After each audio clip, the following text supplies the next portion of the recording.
ഞാനിപ്പോൾ വരണ വഴിക്ക് ഒരു വണ്ടിയുടെ ടയർ, അതൊരു പുതിയ വണ്ടിയാണ്, അതിന്റെ ടയർ പൊട്ടിക്കെടുക്കുന്നുണ്ട്. ഓക്കെ, ഇപ്പോൾ ഒരു കാര്യം ഒന്ന് ഷെയർ ചെയ്യാന്ന് വെച്ചാൽ, കാരണം കുറേ ആൾക്കാരെ നമുക്കറിയാൻ പറ്റും, വണ്ടീനെ അങ്ങനെ നോക്കാത്ത ഒരുപാട് ആൾക്കാരുണ്ട്. അതായത് ഡ്രൈവർ സൈഡ് തുറക്കണു, കയറിയിരിക്കണു, ഡ്രൈവ് ചെയ്യണു, ഇറങ്ങിപ്പോകണു. അതായത് വണ്ടീനെ ചുറ്റും നോക്കാത്ത ഒരുപാട് ആൾക്കാരുണ്ട്.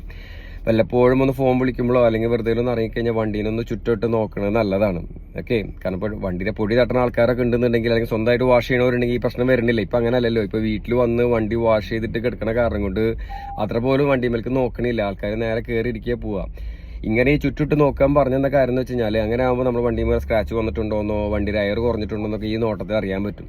ഓക്കെ, അപ്പം അങ്ങനത്തെ കാര്യങ്ങൾ ഒന്ന് ശ്രദ്ധിക്കുക. ഒന്ന് ഇടയ്ക്കൊന്ന് വണ്ടിനെ ചുറ്റിട്ട് നോക്കുക. അതേമാതിരി നമ്മൾ ഇടയ്ക്ക് മാസത്തിൽ ഒരു തവണയോ അല്ലെങ്കിൽ 2 മാസം കൂടുമ്പോഴൊക്കെ ആയിട്ട് എയർ പ്രഷർ ചെക്ക് ചെയ്യുക. കാരണം എപ്പോഴും എയർ കൂടിയും കുറഞ്ഞൊക്കെ നിൽക്കാം. അപ്പോൾ എയർ പ്രഷർ നമ്മൾ ചെക്ക് ചെയ്യണം നിർബന്ധമായിട്ടും.